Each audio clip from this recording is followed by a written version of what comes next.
My name is Chip Reilly. I'm with Barnstable County. For those of you who are unfamiliar, we actually have a county government here in Barnstable. I do emergency management, emergency preparedness. My official title is Emergency Preparedness Specialist. I'm a professional emergency manager, which means what we do at the county is we help basically bring all the communities together up and down the Cape. So we work for the towns and supporting them in whatever their needs are. And essentially, if in my department, if a community exceeds its capabilities, if it's too much they can handle, then we sort of step in to help them. If we can't provide it either locally or regionally, then we'll go up to the state. We'll be a conduit to the state. Basically, we try to do some of the legwork for the communities. But I'm here today to talk about emergency preparedness, which is a big part of my function, my job at the county. And in that sense, we're trying to educate folks so that we want to help you to help us, to help you. So that's where we're going to go. My PowerPoint, it usually takes about an hour. If it's dragging on, throw something at me, I'm okay. We are Zooming this. And for the folks on Zoom, I apologize. I tend to move a lot, and so this is going to chase me around, but I'll try to be good today. Of course, we stop moving here.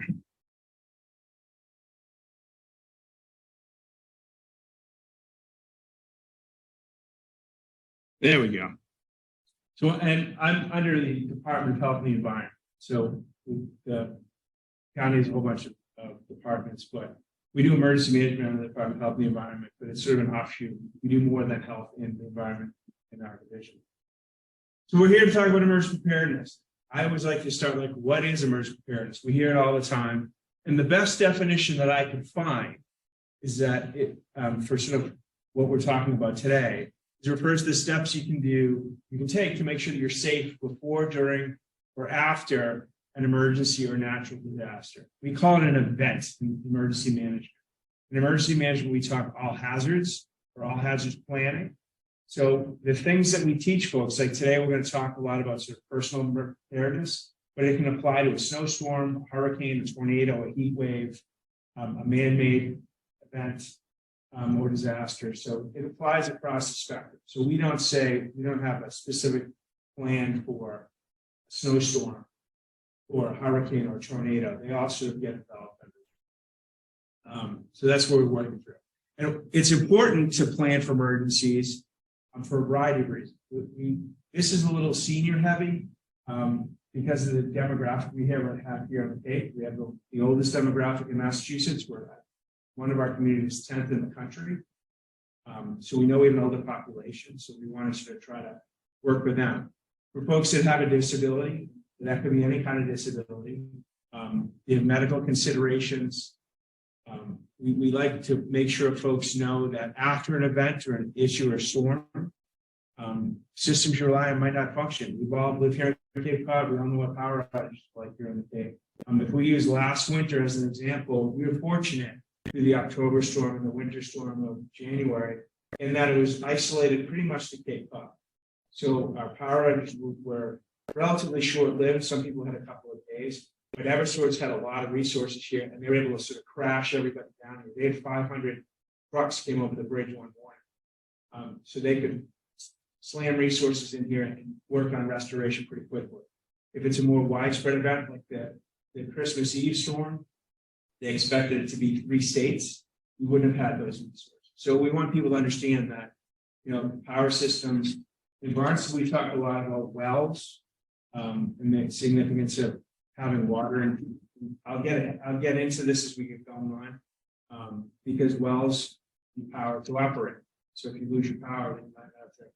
We like to talk about these things. For large events, landmarks you may not know could be recognizable. That's important if you're trying to leave the area. If you're trying to leave the Cape and go somewhere else, well, you're used to going up by the church up at the top of the hill. The steeple may be gone if it's a tornado, right? So things change, and especially for our seniors, we like to make sure that they're sort of, and this will lead towards planning a little bit. Understand that after large impact events, things change. We talked about utilities, power, water, phone, gas may be disrupted. And then the last one, why it's important is, you could very well need to evacuate to a shelter. We'll talk about the regional shelter program here as we get a little later on. But we want to make sure people are thinking about that and preparing for that potential. So when we get into preparedness, I like to say there's 3 tenets of emergency preparedness: making a plan, building a kit, and being informed. And none of these are intended to be scary. None of these are intended to be like overwhelming. And we'll talk a little bit about that as I get going. And what I failed to mention is if you have a question along the way, feel free to let me know. We're pretty loose in how we do this, how we do these things. So don't feel free to ask questions as we go.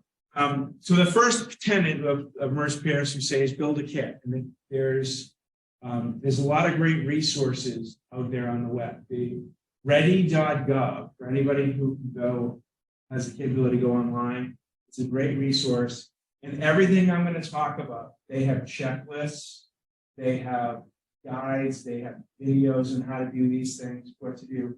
So don't feel like you need to be consumed. I also have here today some hard copies of brochures, communication plan checklist, great resource here for seniors. I can bring any of that in. A lot of the councils of aging already have them. Barnstable, the Center for Active Living, has a whole stack of our brochures that we get from FEMA. So if you don't have access to the internet, we can provide you with hard copies too. So we make it easy, so don't feel like you have to memorize everything today. So building a kit, making a plan, and being informed, again, are the 3 basic tenets of emergency preparedness. Building a kit. What is a kit? You'll hear about this. Hopefully you have your disaster kit. I did some media last week, and I'm like, I hope everybody has a disaster kit ready. Well, it doesn't have to be a big thing. And emergency preparedness, I'm one of those like crazy, I shouldn't say that. I'm one of those super prepared. I have emergency kits everywhere I go. My wife hates me because she'll go and open the back of her car and there's a blanket, shovel, snow scraper, usually some food and a couple bottles of water. And she's trying to load something in the car. I find it in the breezeway when I get home. But I like to be prepared. I'm a planner by nature. I do this for a living. So, but it doesn't have to be a big deal. No one knows better what you need to get by than you. So if you're going on a 3-day trip, think of it in those terms. If there's a big storm coming in, say we have a hurricane coming this way, just as an easy example, and you say, all right, I might want to leave my house. What would you take if you were going on a vacation for 4 days? You know what you need. In emergency preparedness, we ask you to add some things to that, like financial documents are a big one, and I'll get into all this. But these emergency kits, they don't need to be these all-encompassing things. Now, if you have the means, you can certainly buy commercially prepared disaster emergency kits, and they range in price from very expensive to not expensive, but it doesn't have to be a big thing. We don't want to scare people. It's, do you have some food? Do you have some water? Do you have your medications? Especially for our seniors, the most important thing we like to remind folks is, especially when there's a large impact event, whether it's a snowstorm, any kind of event, take your medications with you if you leave your house. It's very, very important.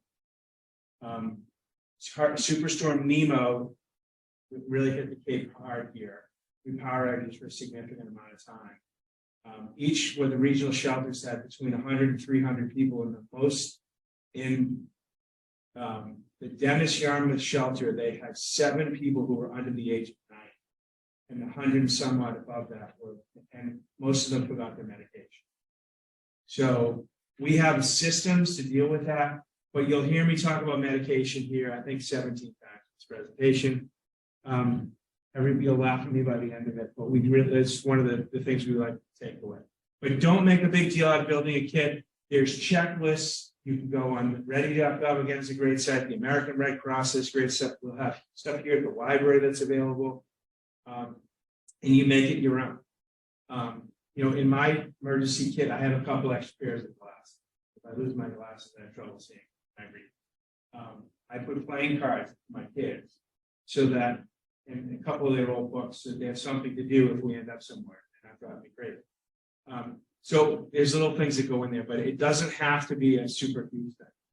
Now, when we talk about kits, there's different types of kits. There's a disaster kit is the first one.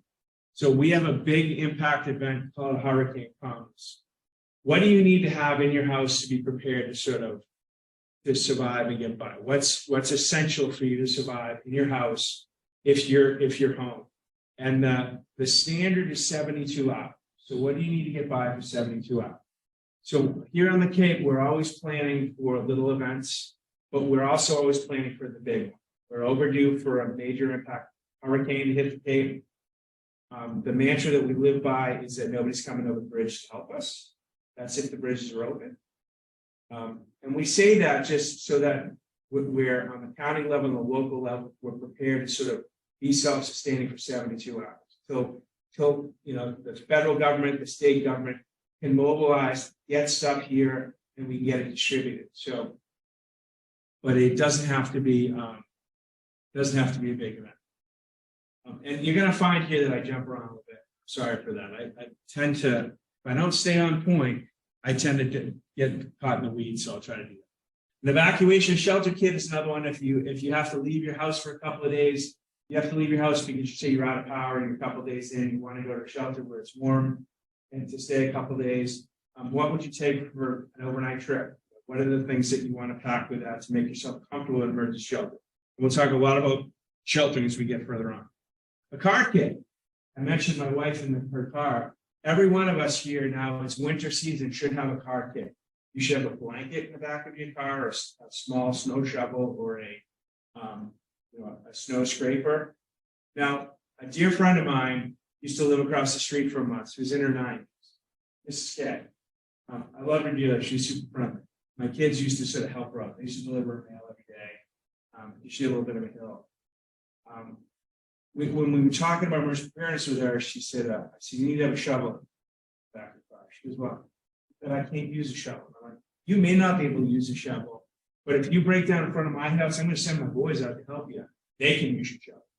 So it's thinking about things that can happen. If your car broke down, you get stuck in a snowdrift, a blanket to keep yourself warm, a granola bar or two in the glove compartment to have something to nibble on until AAA comes, the first responders come. Just so you can get by for a little while. You're not going to live in your car for the next 3 days, but you just want to have some things where you can keep yourself safe. Maybe a little bit of water. And then a pet kit for anybody who have pets. When we talk about emergency preparedness, you want to consider your pets too. We know our regional shelter program here all takes pets. Every one of our shelters, regional shelters, the big shelters, have a pet component, which is federal law, but regardless, we've learned, people won't leave their houses, won't leave where they are if they can't take their pets with them.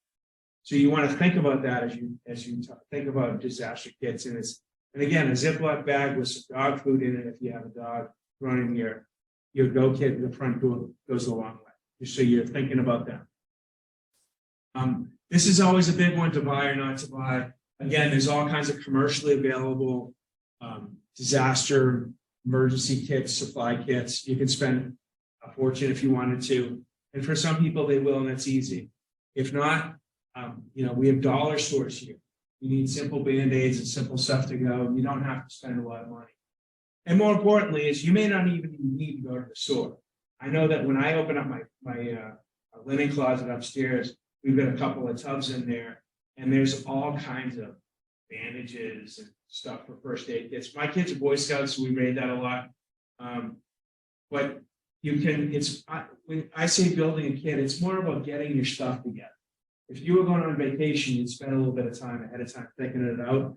I'm a planner, so I lay out all my clothes in bed and I think about how they're going.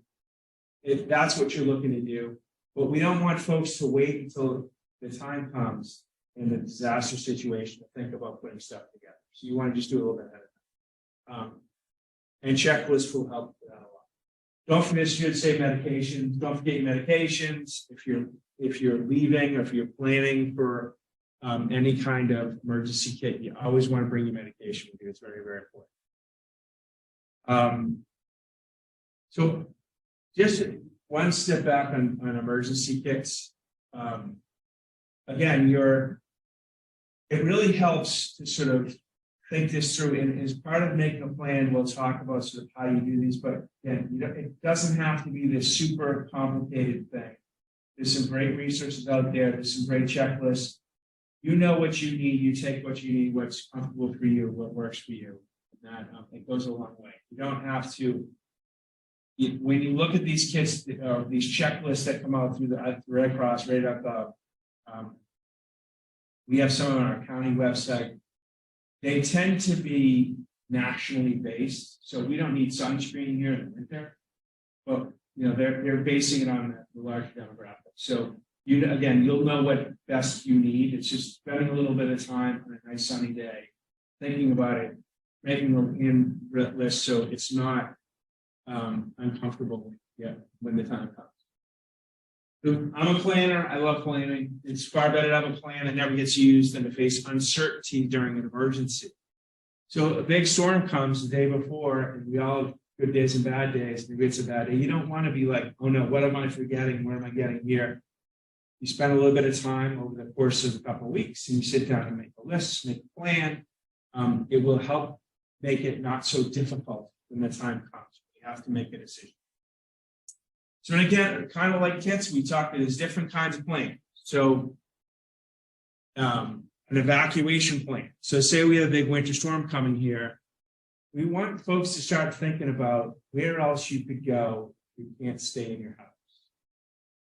If you don't have a generator and we're expecting power losses, we know 72 hours is the sort of preparedness mantra.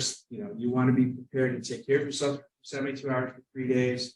What I really like to stress is, and my neighbor, who I will talk about all the time, I used to mention her by name, but Mrs. K, wonderful, wonderful woman. She had a couple kids, a couple grandkids in town, and when a big storm would come, she'd be like, oh, I'm just going to go to the shelter. She lived alone. She's 95 years old. And I'm like, why don't you go to your family? She said, well, I don't want to be a burden. And I'll never forget that you're not a burden. Don't be afraid to ask for help. Don't be afraid to say, hey, I don't have any power. Can I come over to your house? And the easiest way to do that is by pre-planning, talking to friends and family ahead of time. And when we did in our house, it's, if you need, hey, well, we're doing emergency planning, it made me think, if you need somewhere to go, why don't you come to our house? And then, oh, that's great thought. Well, maybe we can reciprocate, right? If I have nowhere to go, maybe I can come to your house, you can my house, right? It's an easier way to have that discussion. You're not a burden. We need to have these conversations. We need to sort of get over our pride and say, I need some help. I'm the worst one to ask for help. I never do.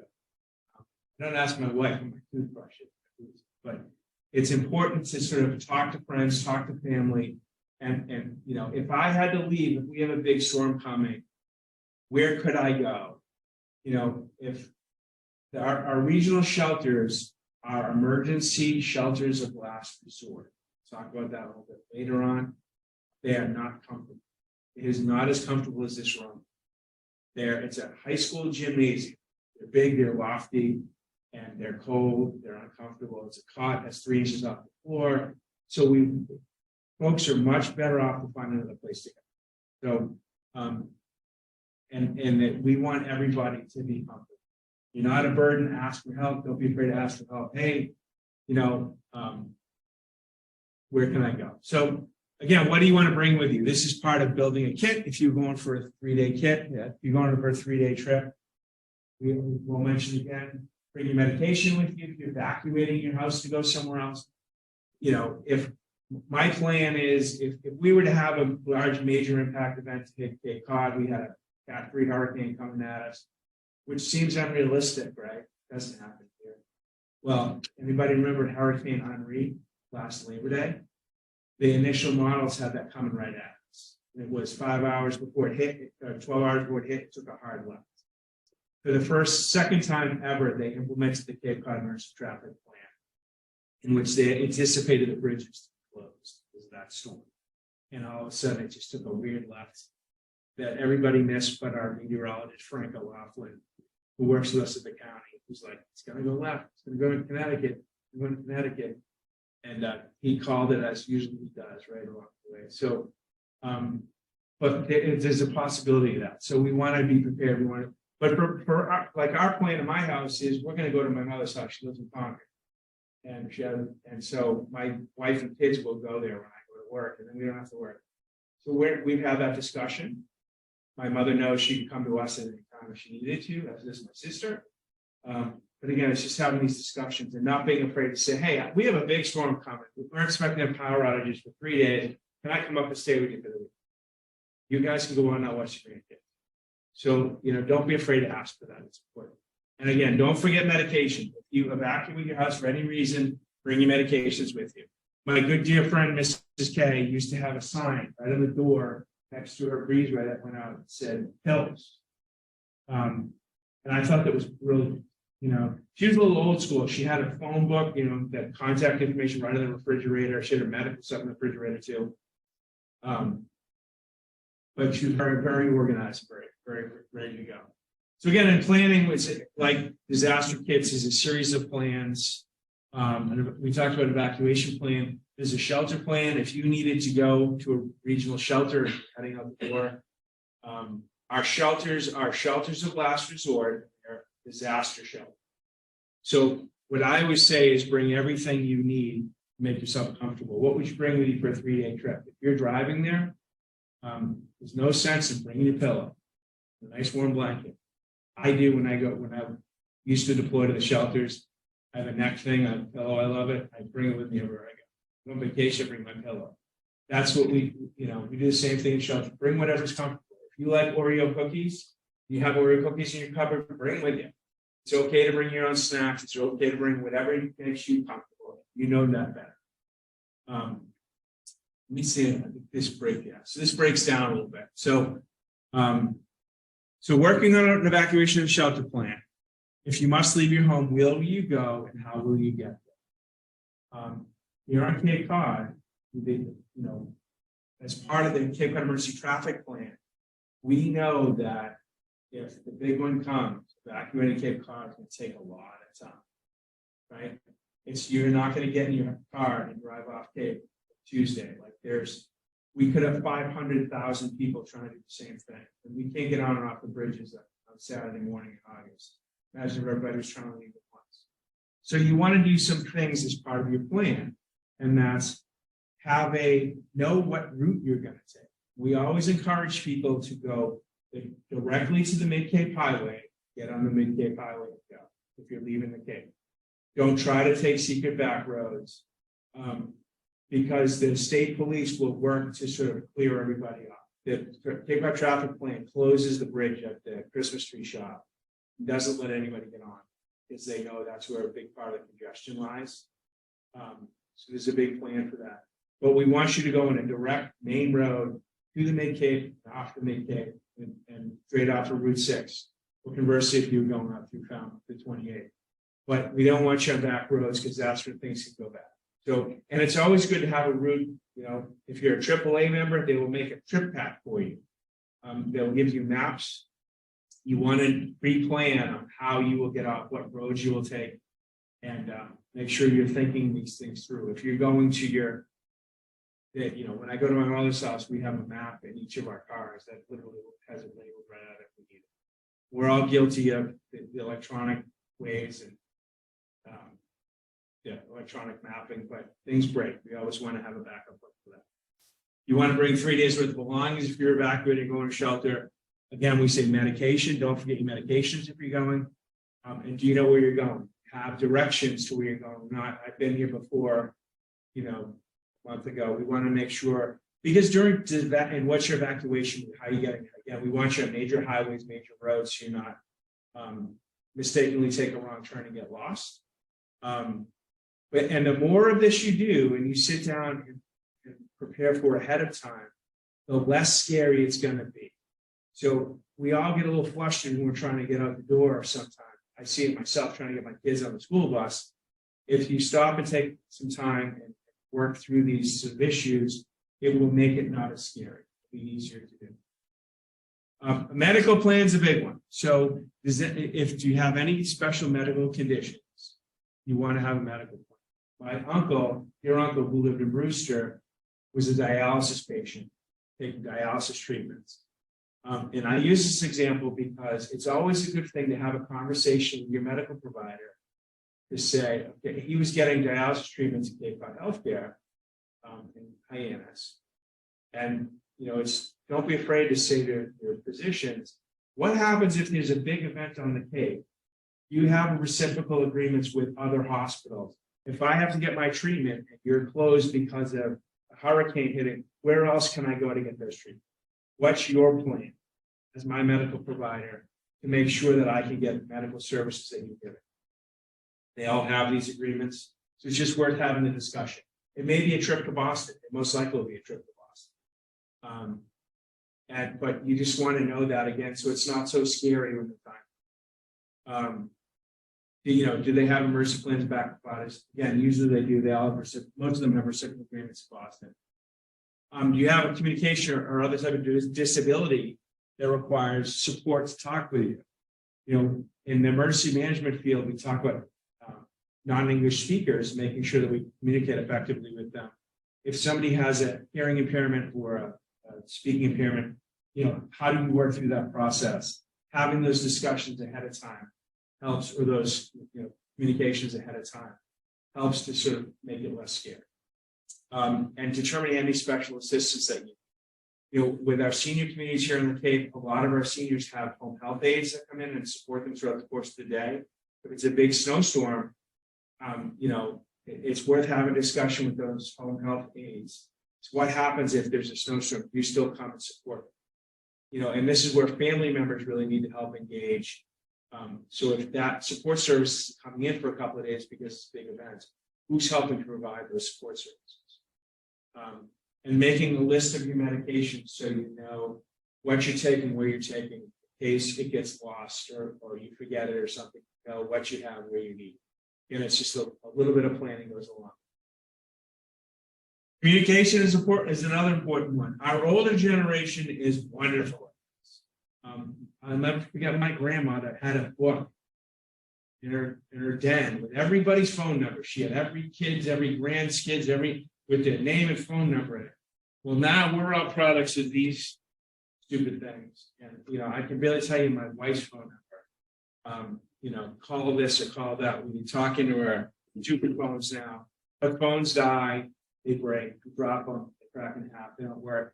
So we always want to have written names, numbers, email addresses, social media accounts for those that are into that. And some of our seniors are not, and that's okay.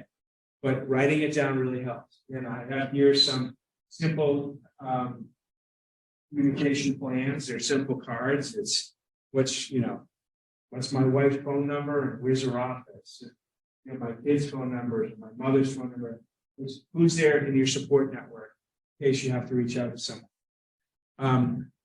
And you always want to write it down and have an understanding of how you'll contact family and friends. So in our communication plan in my family, our plan is to call my brother-in-law who lives in Syracuse. And often it's a lot easier to call long distance than it is locally because there's only X amount of circuits like we talk in the old days. Locally, there tends to be more long distance. A lot of times it's easier to call long distance than it is locally. The easiest way and the most efficient way to communicate during a disaster is using social media apps. That Messenger. If you're on social media, the Messenger apps, they use very little data. They tend to send messages very quickly. As long as you have an internet or phone signal, it's a more efficient way of getting the information out. This doesn't use a lot of bandwidth. But you want to write it all down. We call if we have an issue. My wife was in Washington, D.C. She was living there during 9/11, and she was trying to call her brother who also worked in D.C. and she couldn't get through to him. So she called her other brother in Syracuse and said, "Hey, I'm trying to get in touch with Tim. I can't get in touch with him." And brother said, I just got off the phone with him. He's headed to your office. Stay there. He'll be there in 5 minutes. So they're not doing this. It's just having that solid contact point you communicate with. Maybe, you're going in and out of cell phone service or signal, maybe cell phone down. It's having a plan. And the last tenet of our thing is being informed. So I've got a great little book here, which is what's an alert? We've all heard about a watch, a snowstorm, a hurricane, a high wind watch, high wind warning.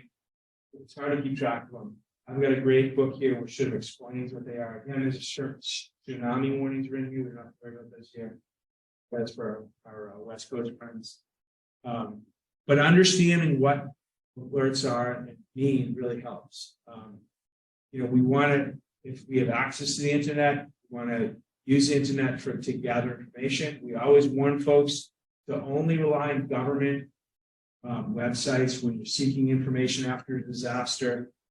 We do not recommend folks use social media platforms to get their news.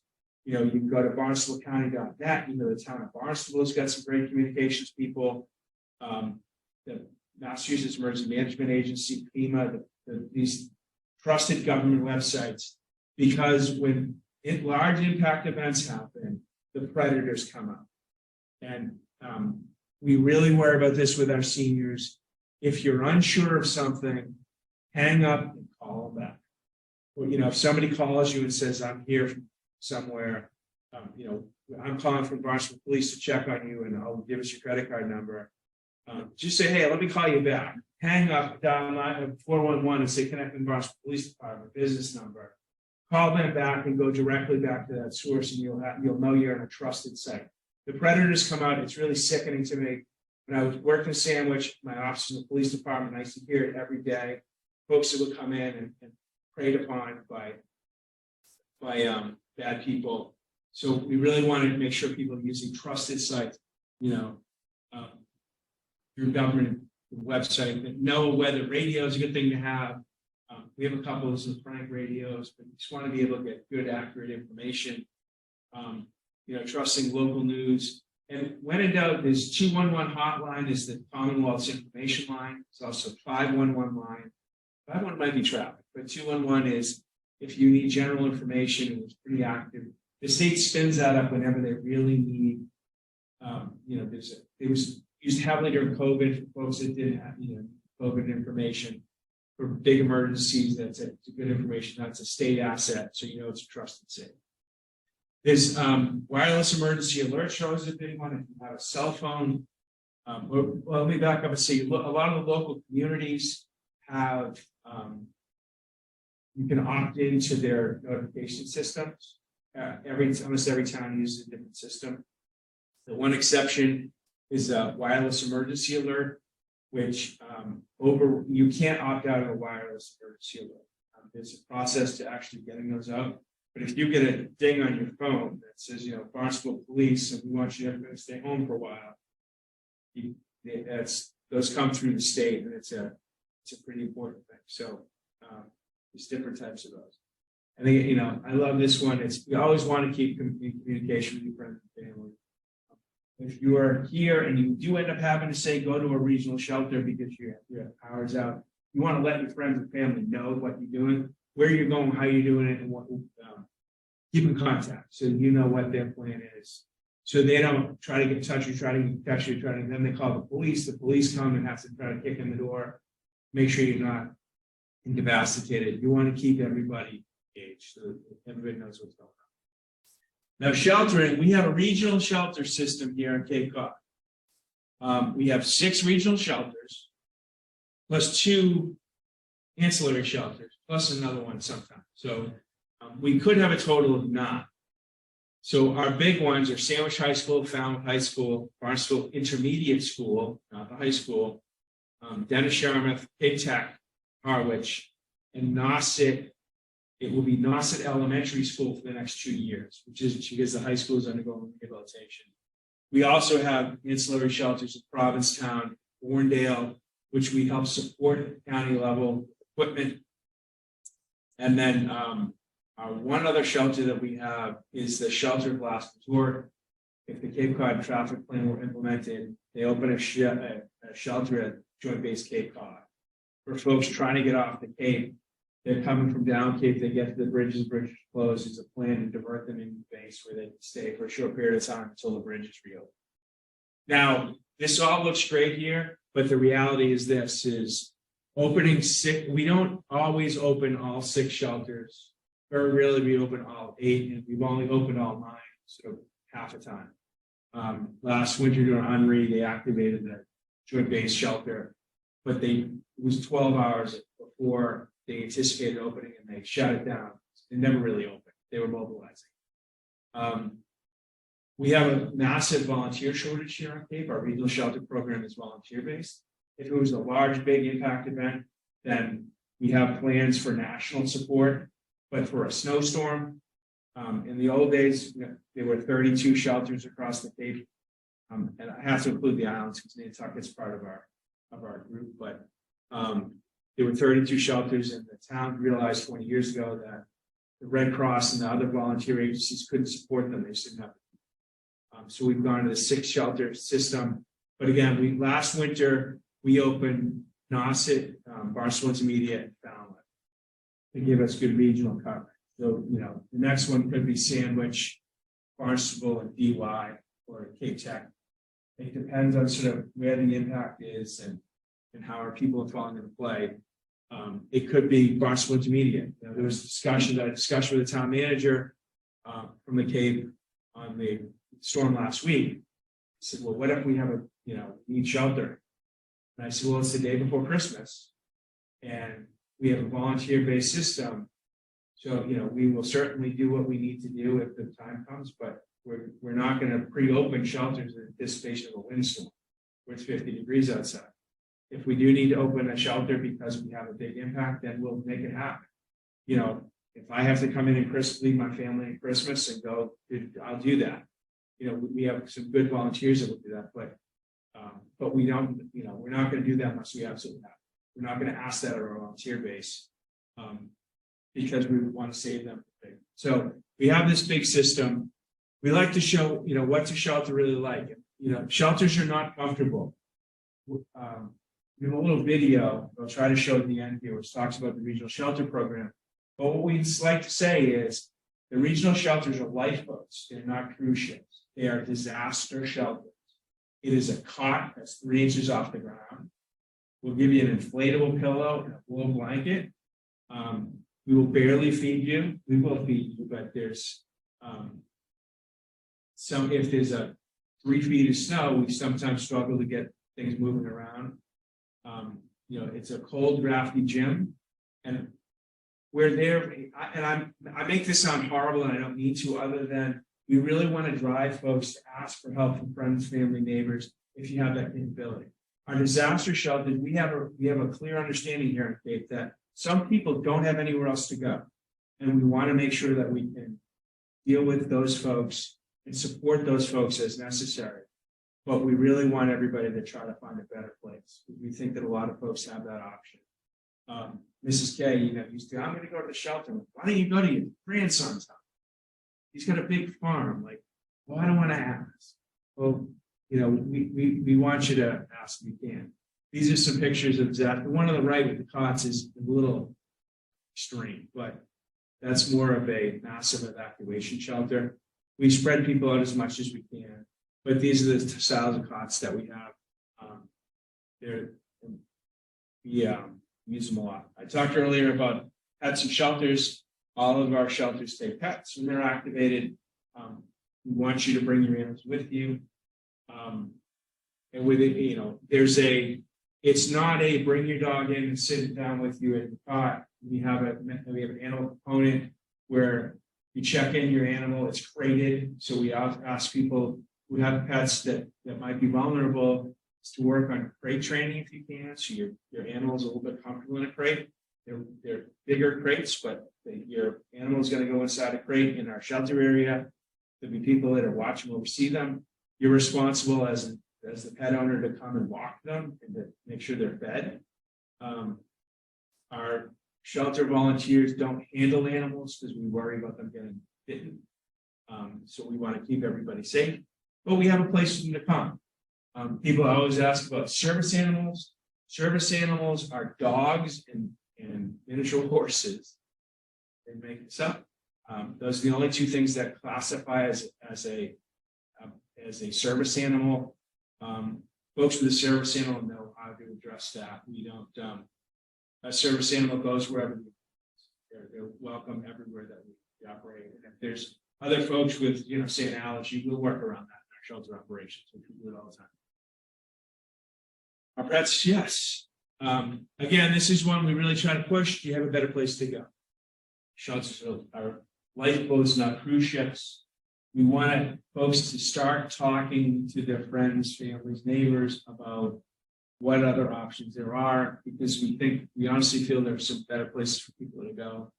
And you're not a burden. It's okay to ask for help. Really, again, I don't like to ask for help for anything, but I'm learning that it's okay to do so. Any questions for anybody in the room? Regarding cash on hand, because units will be down, Yeah. etc. Is there a recommended amount if you have the means, or that? That's a great question. I don't know. Short answer. I have a couple $100 in one, I save, primarily because, I want to raffle at 100 in front of us a joke, but I try to keep some low denominations. Whatever you're capable of doing, it's good. But I don't think I've never seen an answer to that question. It's really whatever you think you need. The one thing I didn't touch upon was, and I have some here. I don't have a lot of them, but you for enough people here. This is a document bag. Sure for everybody online. You want to put together your major financial documents. I have one of these in my safe. We actually have two of them. We keep our passports in them, our insurance policy, and other important birth certificates, the kids' stuff. So if we have to evacuate a house, we would take the cash that's in our safe too. But this goes too. It's right on the door. This goes too, so we have everything we need. And for folks who are property owners, this is another great thing to know is, it's good to have your insurance policy with you and know your insurance agent's number. If there was an incident that something happened to your house, you go to a shelter, you come home, there's a tree across your house, your homeowner's insurance 99% of the time covers alternative living arrangements. So you want to start that claim process right away. So you pick up the phone, you call your agent, say, hey, there's a tree on my house. And that will start the process, and they will put you up in a hotel. They'll pay for all of that. There's a process for all of it, but you want to be able to start that claim process immediately and having the documentation. You're having a list of your medications in there as support. So you know what's what. Any other questions? Easy. I'm going to look online just to see if I have any here.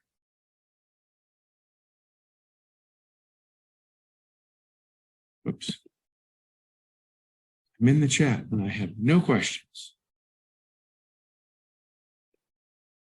Well, thank you for coming today. I appreciate it. Again, I have some documents here. We'll leave them here in the library for anybody who wants them. Again, here's some resource. Ready.gov is the website for folks to have access. I'm doing this up and down the Cape in the libraries. And again, our local library is a great opportunity to sort of access the internet if you need to. For our folks at home coming in here, the Red Cross is another great resource. Town emergency managers are good for help too. The town of Barnstable, the emergency manager is Chief Matt Sonovan, police chief. The fire chiefs in the Barnstable fire districts are all great resources. We work with them up down the Cape. Chief Wayne here in Senator Osterville, there's a wealth of resources. His people are great. Again, we recommend that. I'm in Barnstable County. You can look up on our website or contact us anytime. We're always here to support folks in the community and anything you can do. So thanks again for coming.